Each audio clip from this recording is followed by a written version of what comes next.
I'm in Dubai, and behind me is the world's first Xpeng Aeroth, a land aircraft carrier. Flying cars used to be the stuff of Jetsons reruns and futuristic daydreams. But China just turned that fantasy into something you can actually pre-order. Xpeng Aero HT is bringing a legitimate flying car to market in 2026, and nearly 5,000 people have already put their money down. This isn't vaporware or a concept vehicle collecting dust at a tech expo. This is happening, and it's happening faster than most people realize. Yeah, so there is two paths. One is for individual users like you, for example. You can go with your friends, your family together. And the second path is for emergency rescue like public services, for example, like the medical rescue, the highway accidents, that kind of scenarios can be a great use in it. What exactly is this flying car? Xpeng's creation is officially called the Land Aircraft Carrier, and the name actually makes sense once you see how it works. Only one click, this aircraft can actually separate it from the car's trunk. And so far, this is the world's first mechanism to separate and reconnection automatically by itself. So this is happening. It's not just a concept. This isn't some clunky vehicle trying to be both car and plane at once. Instead, it's a modular system with two main components. The base is a 6-wheel ground vehicle that drives like a regular car, handles normal roads, and can park in your garage. On top of that sits a completely detachable eVTOL module. That's electric vertical takeoff and landing for anyone not drowning in aerospace acronyms. When you need to fly, the aerial module detaches, lifts off vertically like a drone, and carries passengers through the air. And your passenger seats are only until here. Everything from here onwards. When you're done flying, it lands back onto the ground vehicle and locks into place. The ground vehicle essentially acts as a mobile landing pad and charging station for the flying module. This separation is what makes Xpeng's approach different from most flying car concepts. Other companies are trying to build one vehicle that does both jobs, which creates massive engineering headaches. Xpeng split the problem in two. The ground vehicle handles road regulations, crash safety, and everyday driving. The eVTOL module focuses purely on flight performance and aviation requirements. It's modular, practical, and honestly pretty clever. The flying module itself uses multiple rotors for lift and stability, similar to a large passenger drone. It's designed to carry 2 people for short aerial hops, not cross-country flights. The $156,000 price tag reality check. Here's where things get a bit murky. The $156,000 figure has been floating around, but if you dig into Chinese reports and industry analysis, you'll find the actual expected price could be higher. Behind me, this is the Land Aircraft Carrier modular flying car. It is also the first time it's at CES 2025. Some sources suggest the system might land closer to 280 sols or even approach 300 thus depending on configuration and final specs. The lower price tag might be an early promotional target or refer to just one component of the system rather than the full package.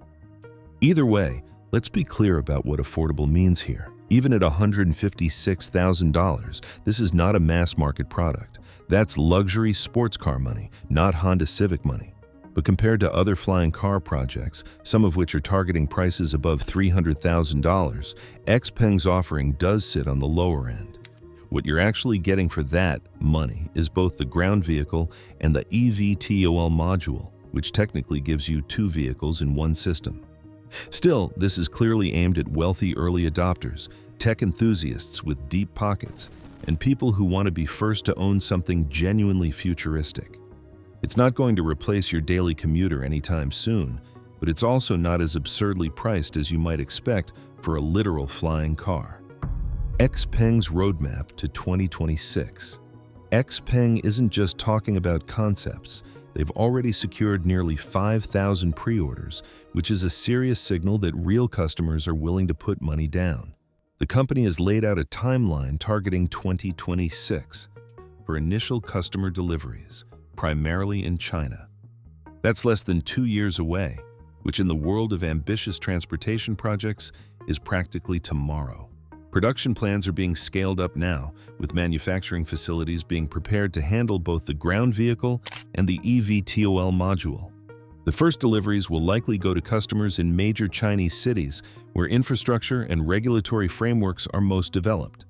XPeng has been testing prototypes publicly, conducting flight demonstrations, and working closely with Chinese aviation authorities to ensure everything meets safety and certification standards.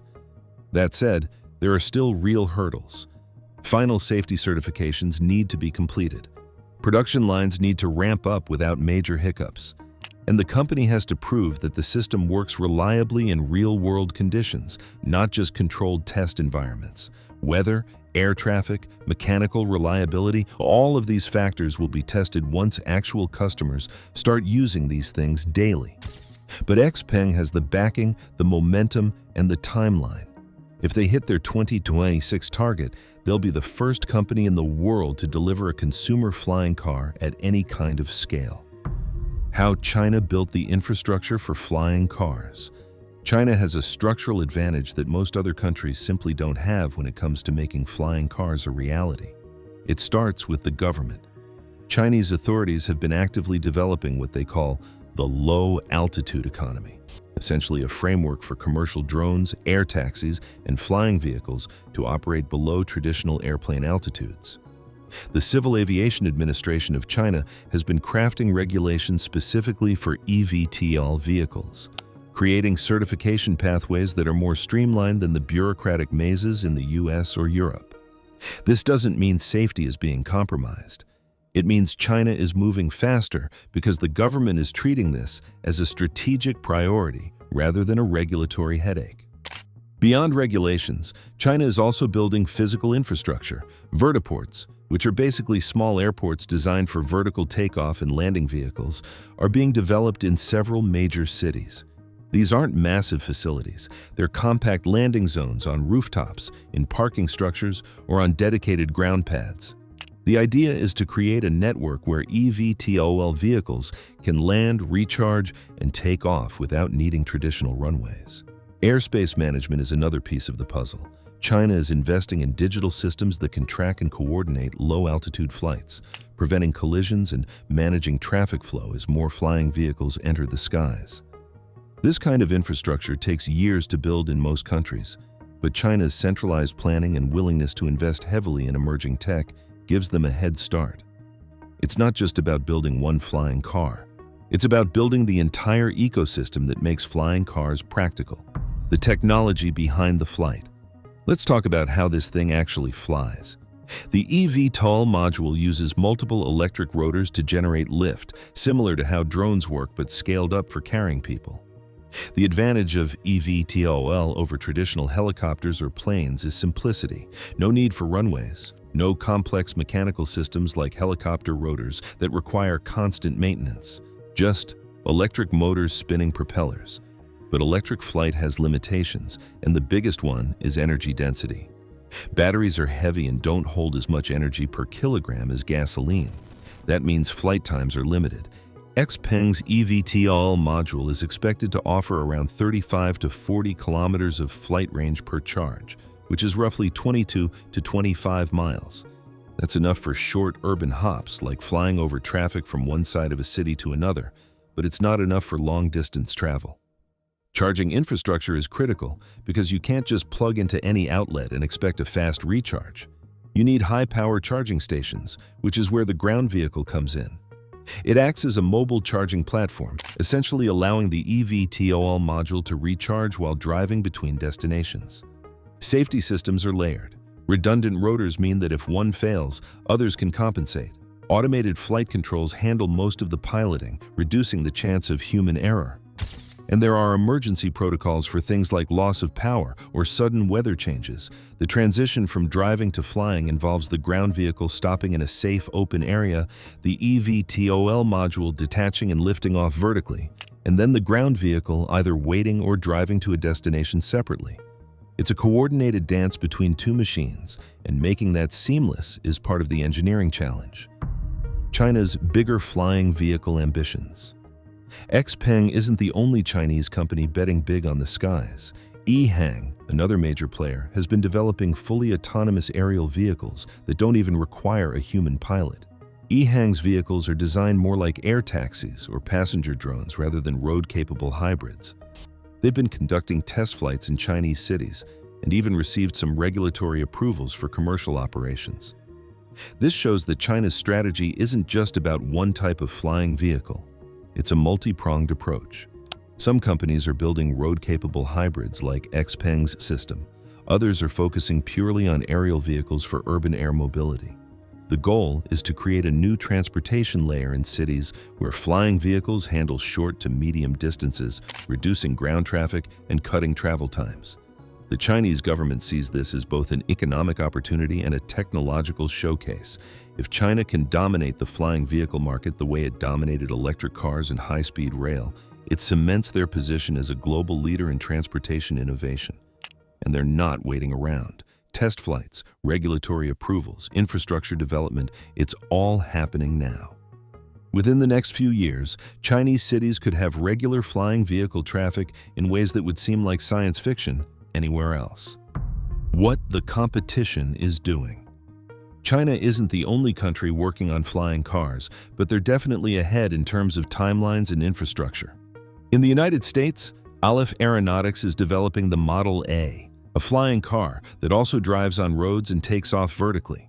It's targeting a price around $300,000, significantly higher than XPeng's claimed price. Aleph has been taking pre-orders and conducting tests, but they're facing the same regulatory challenges that slow down most American projects. Getting approval from both the FAA for flight and the Department of Transportation for road use is a nightmare of overlapping bureaucracies. There's no clear timeline for when the Model A will actually reach customers. In Japan, SkyDrive is working on a compact EV TTOL vehicle with backing from major automakers like Toyota and Suzuki.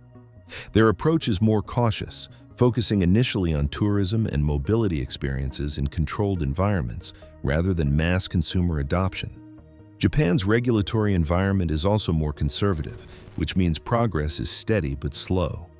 Then there's Joby Aviation in the US, which isn't building a road-capable vehicle at all, but rather focusing on electric air taxis.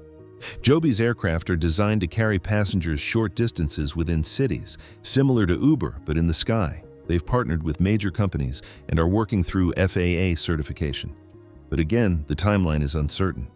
The difference in philosophies is striking. American and Japanese companies are taking incremental, cautious approaches largely because their regulatory systems demand it. China is moving faster because the government is actively enabling it. That doesn't mean the Chinese vehicles are less safe, just that the path from prototype to market is shorter. Who's ahead? Right now, China. Who's behind? Pretty much everyone else. The real bottlenecks, nobody talks about. Even with all the progress, there are real, unglamorous problems that nobody has fully solved yet. Certification is a massive headache. Getting a vehicle approved to drive on roads is one process. Getting it approved to fly is a completely different process with different agencies, different standards, and different testing requirements. Doing both at once is bureaucratic hell. Even in China, where the process is faster, it's still complex. Insurance is another question mark. How do you insure a vehicle that operates both on the ground and in the air? What happens if it crashes while flying versus while driving? Insurance companies are still figuring out the risk models, and until they do, coverage could be expensive or hard to get. Pilot licensing is a practical barrier. Even if the vehicle has automated flight controls, most countries will still require some kind of pilot certification for anyone operating an aircraft. That means training, testing, and ongoing requirements. It's not as simple as getting a driver's license. Charging infrastructure is sparse. You can't just land anywhere and plug in. You need dedicated high-power charging stations, and those don't exist in most places yet. Without a network of charging points, the range limitations become even more restrictive. Noise pollution is a concern. Multiple rotors spinning at high speed make noise, and if hundreds or thousands of these vehicles are flying over cities, it could become a serious quality of life issue. Finally, there's air traffic management. Low-altitude airspace is currently relatively empty, but once you add thousands of flying vehicles, you need systems to prevent collisions, manage routes, and handle emergencies. These are solvable problems, but they're not solved yet. And they're the kind of boring technical issues that can delay or even derail the whole flying car dream if not addressed properly. market predictions, and money. The eVTOL and flying car market is exploding in terms of investment and projected growth. Industry forecasts suggest the market could grow from a few $billion now to well over $30 billion by 2030, with some estimates pushing into the hundreds of billions by 2040. That kind of growth is attracting serious money. Venture capital, government funding, and investments from major automakers and aerospace companies are flooding into the sector. Companies like XPeng, EHang, Joby, and others are raising hundreds of millions of dollars to fund development and production. But here's the question. Is this a genuine revolution or just hype? There's definitely hype. Any new tech sector attracts speculators and inflated expectations. Some of these companies will fail. Some products will never reach customers. But the fundamentals are real. Battery technology is improving, manufacturing costs are dropping, governments are building regulatory frameworks, and consumer interest is high. The wealthy early adopters willing to spend six figures on a flying car are a small market, but they're enough to support initial production runs. If the technology proves itself, costs will come down over time, just like they did with electric cars. In 10 or 15 years, flying cars might not be common, but they could be a legitimate niche market. And in 20 or 30 years, who knows? The trajectory is toward more eVTOL vehicles in the skies, not fewer. So here's where we are. China is genuinely first to market with a consumer flying car. XPeng's land aircraft carrier isn't a fantasy or a concept. It's a real product with real pre-orders and a real 26 timeline. The challenges are real too. Certification, infrastructure, cost, and practical limitations all stand in the way of mass adoption. But the momentum is undeniable. Flying cars are crossing the line from science fiction to actual commerce, and China is leading the way. Whether the rest of the world catches up or falls behind, we're about to find out.